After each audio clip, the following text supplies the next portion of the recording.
Hello, my sweet summer children. I'm back with the juice to get you through the long night. So, Game of Thrones Season 8 is on the horizon, like we can see it coming a little bit. And I want to talk about the Night's King and the Night Fort and the unreliability of history and the possibility that Jon may be the Night King or something like that. Let's slow down. Let's start with unreliable history. History is written sometimes by unreliable people. Stories are embellished. Shit happens. If you've been around for a while, then you know that I believe the histories and the timeline, they're more wrong than right. If you're new, hey, what's good? Welcome to the sweet summer fam. But anyway, so Sam tells us this little gem in A Feast for Crows. The oldest histories we have were written after the Andals came to Westeros. The first men only left us runes on rocks, so everything we think we know about the Age of Heroes and the Dawn Age and the Long Night comes from accounts set down by Septons thousands of years later. There are archmaesters at the Citadel who question all of it. Those old histories are full of kings who reigned for hundreds of years, and knights riding around 1,000 years before there were knights. You know the tales. Brandon the Builder, Simeon Star Eyes, Night's King. We say that you're the 998th Lord Commander of the Night's Watch, but the oldest list I've found shows 674 commanders. This quote is a breadcrumb that I personally will follow to the ends of the earth. So George R.R. Martin is telling us through Sam to question what we think we know. The Age of Heroes prequel or spinoff is to take place during the Long Night, and it's described as it's not the story that we think we know. Yeah, because the histories are wrong. They don't make sense, and they were written down thousands of years after they actually happened by Septons who don't even believe in any of the things that actually happened. Now, before we delve into the Night Fort and the Night's King from legend, I want to talk about the unreliability of stories. Now, for this, let's look at Daenerys Targaryen. The more Quentyn heard of Daenerys Targaryen, the more he feared that meeting. The young Kai claimed that she fed her dragons on human flesh and bathed in the blood of virgins to keep her skin smooth and supple. Beans laughed at that, but relished the tales of the Silver Queen's promiscuity. One of her captains comes of a line where the men have foot-long members, he told them. But even he's not big enough for her. She rode with the Dothraki and grew accustomed to being fucked by stallions, so now no man can fill her. And Books, the clever Valentine swordsman who always seemed to have his nose poked in some crummy scroll, thought the Dragon Queen both murderous and mad. Her Khal killed her brother to make her queen. Then she killed her Khal to make herself Khaleesi.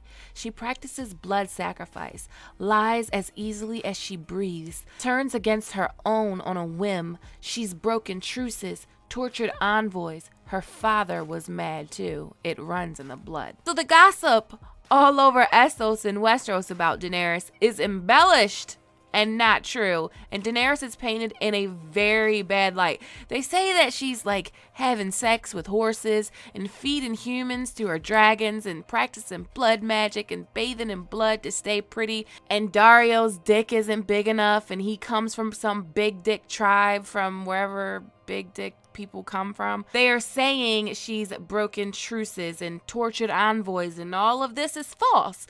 One tale that's spreading about her is that she feeds her dragons infants and bathes in the blood of virgins again, of course, and she takes a different lover every night. It is Daenerys' enemies who spread these lies about her, who tell these embellishments. Remember Cersei in season 7 and all the lies that she said? So imagine if Daenerys loses in Meereen and her story is left to the Meereenese to document it.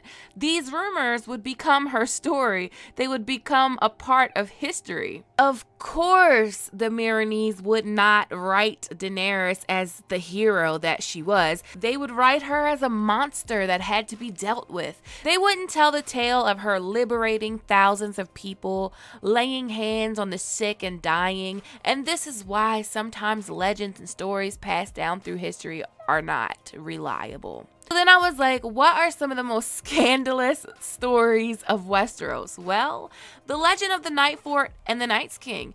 In the books, there is a figure known as the Night's King, not to be confused with Night King. And coincidentally, the Night's King was mentioned in that quote about inaccurate history by Sam. So in A Storm of Swords, when Bran arrives at the Night Fort, we learn about the Night's King. As the sun began to set, the shadows of the towers lengthened and the wind blew harder, sending gusts of dry dead leaves rattling through the yards.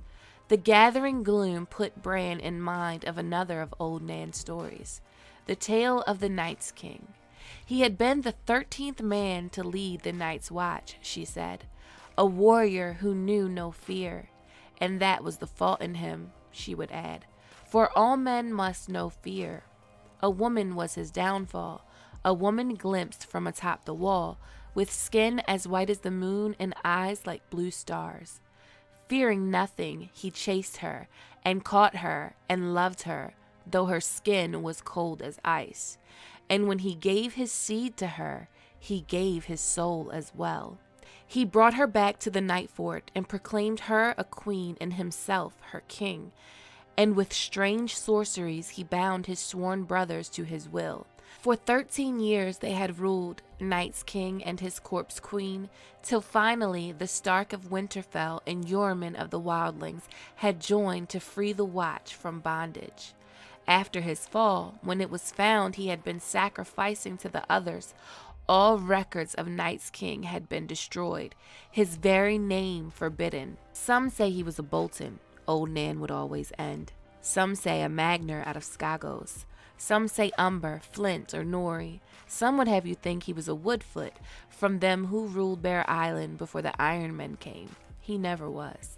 He was a Stark, the brother of the man who brought him down. She always pinched Bran on the nose then. He would never forget it. He was a Stark of Winterfell, and who can say? Mayhaps his name was Brandon. Mayhaps he slept in this very bed in this very room. So this is the legend of the Night's King. But remember, history is written by the victors. So the Night's King may not have been all that bad as he's written to be. Now, let's look at Jon. To some, Jon is the man of the Night's Watch who has proclaimed himself King of the North.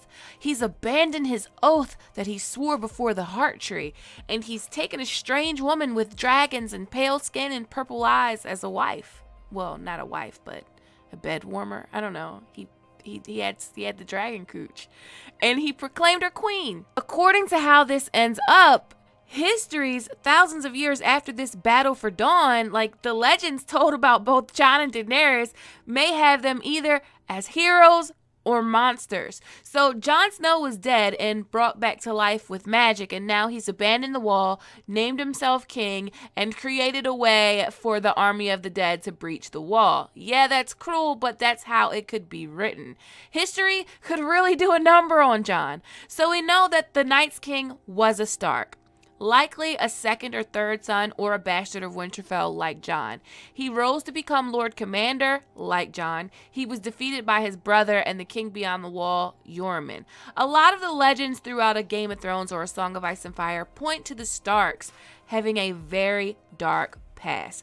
So I started to think, maybe it was the Night's King who really knew how to defeat the White Walkers. And maybe it was the Night's King that did defeat the White Walkers the first time. And history didn't write it that way. I know, right? That sounds absolutely insane. Well, maybe this story is just a literal story from Old Nan. But what if it's not? Or what if it's a mixture of both, literal and embellishment? There is a lot of talk about someone having to take the place of the Night King in the show. There are theories that Bran will become the Night King or Jon will become the Night King. I mean, how many people think that someone's going to become the Night Queen? How many people have done comparisons in their mind to the Night Queen being Daenerys. I know I have thought about Daenerys being a Night Queen, and the way that this stuff is all set up and these histories being wrong and the long night not being what we think, like, it gets confusing. So legends and lore, they can be misconstrued easily, and it happens often. So we have established that the legend of the Night's King, or the 13th Lord Commander, could have been embellished. We also have established that his story rhymes a lot with Jon Snow's story. The Night King on the show and the Night's King aren't the same, but the show has previously said that they were, and then they changed it, like they had gave away too much, or simply they made a mistake. I don't know. We will find out.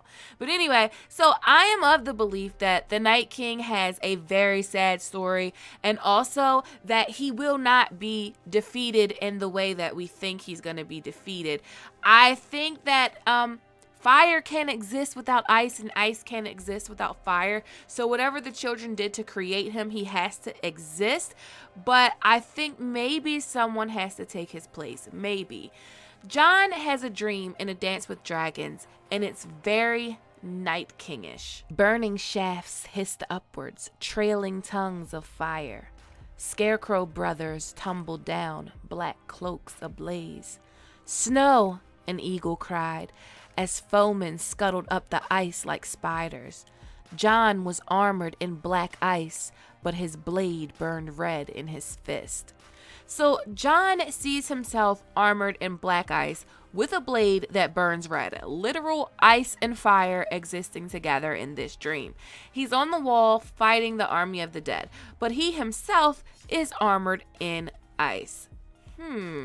So there is this legendary book, and I'm speaking real world now, like in the real world, there's this book, and it's titled The Art of War. I'm sure a lot of you have read it or heard of quotes from it. It's an ancient book about like Chinese military arts. But anyway, I believe George has read it. One quote that sticks out for sure by Sun Tzu is this one. In the midst of chaos, there is also opportunity, which is reminiscent of this quote by Peter Baelish. Chaos is a ladder. And there are more lines throughout the story that seem to come straight from The Art of War. Here's another one. The whole secret lies in confusing the enemy so that he cannot fathom our real intent. That sounds a lot like what Littlefinger says in A Storm of Swords. Always keep your foes confused. If they are never certain who you are or what you want, they cannot know what you are like to do next. So the answer to the War for Dawn and how it's going to go down might possibly be found in The Art of War. So the quote that I want to talk about from The Art of War is this one. To know your enemy, you must become your enemy. We know that hardly anyone knows anything about the Night King and the others and what they want and how to defeat them and if they are even defeatable. And to know them, maybe you have to become them. To defeat them, you have to be one of them. And this may be the case for Jon Snow. The legendary Night's King and Jon Snow have so much in common. When Stannis is at the wall and he offers to legitimize Jon and name him Lord of Winterfell, and he offers him the Wildling Princess Val as a wife, Jon is basically dreaming of this happy ending for him and how much he wants it. And what is George trying to tell us with it? Listen to this quote. He wanted it, Jon knew then. He wanted it as much as he had ever wanted anything. I have always wanted it, he thought guiltily. May the gods forgive me. It was a hunger inside him, sharp as a dragonglass blade. Okay, so is this George saying, nope, he's not going to get that fairy tale ending. He's going to end up with dragonglass in his heart and becoming the new Night King. Now, we know that the Night King has had multiple opportunities to kill Jon, and he has not, even when he could have. So maybe he doesn't want him to die. Maybe the Night King wants Jon to take his place. And I refer back to The Art of War. The greatest victory is that which requires no battle. So if Jon becomes the Night King, he won't have to defeat him. He can lead the others north. He can rebuild the wall and protect the realms of men from what lies beyond. He can take the Night Fort as his home and reign there with his queen until the North forgets and grows scared and kills him and begins this cycle all over again. But how will history remember him? As a hero or a monster? What do you think about this? It's an idea that I've been playing with because the history and stories are really biased and unreliable. So when we talk about the Long Night and the Age of Heroes, is it really not the story that we think we know? What do you think? As always, thanks for watching. Thanks to everyone that supports me on Patreon. If you like this video, please give it a thumbs up. Please click that subscribe button, hit that notification bell, and join the Sweet Summer family. Okay, my sweet summer children, have a good day.